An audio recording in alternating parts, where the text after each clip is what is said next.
Welcome to the world of swampy stories, set in real Florida locations with a whimsical twist.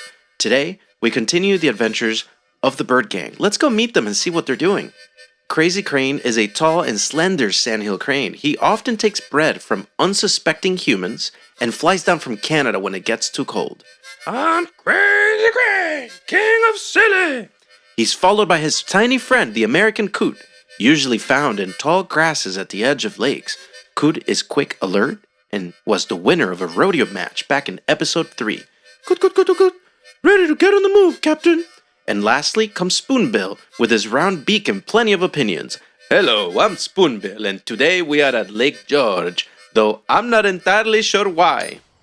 At the edge of Lake George, the Bird Gang noticed a surprising sight.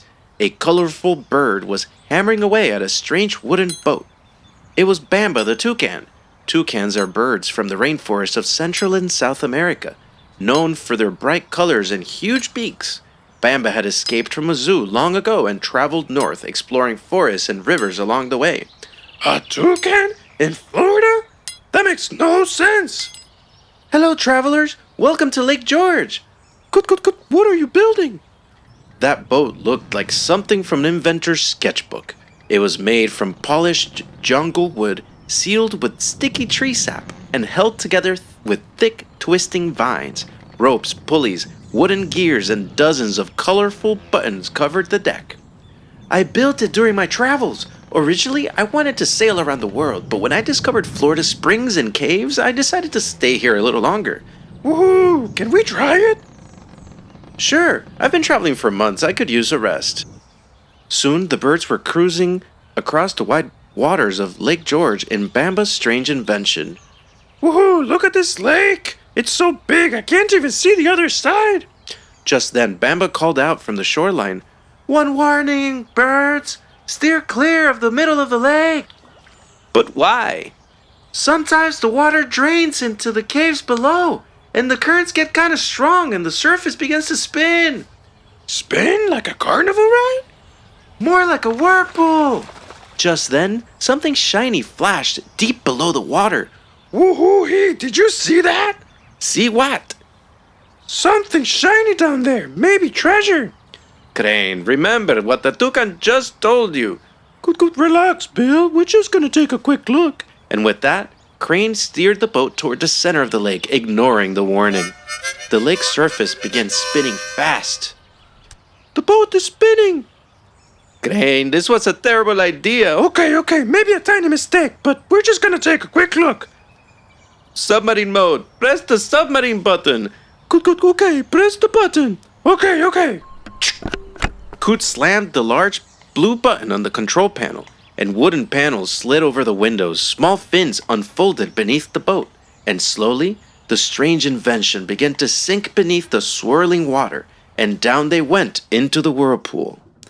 Deep below the lake floor, the little wooden submarine drifted through limestone tunnels.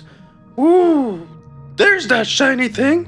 But just as they reached it, a blue crab grabbed the shiny shell and scurried into a narrow cave. Good, he took it. After him. Crane, we should probably turn around. No way. That shell will make a nice gift for my mama.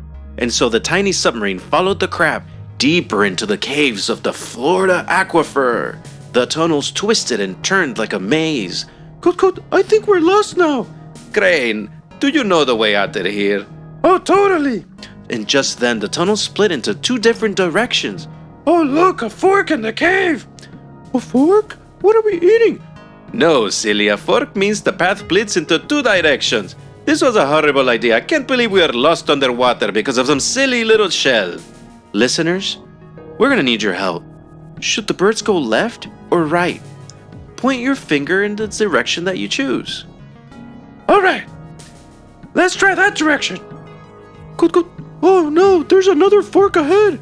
Okay, this time we gotta think about this a little more carefully. Far down one tunnel, the water looked pitch black, but the other tunnel shimmered faintly with light. Light usually means there's an opening to the surface. Oh, that must be a spring. Full feathers ahead.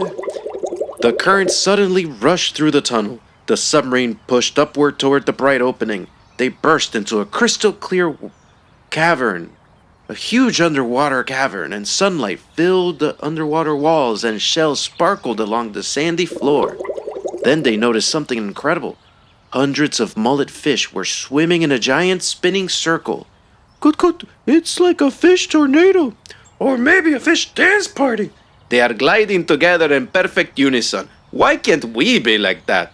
Listeners, can you spin your fingers like the fish? Slowly, then faster. Okay. Slow. Woo! You're getting me dizzy! Stop! The birds pressed the surface button and the little submarine floated back up, arriving at the surface.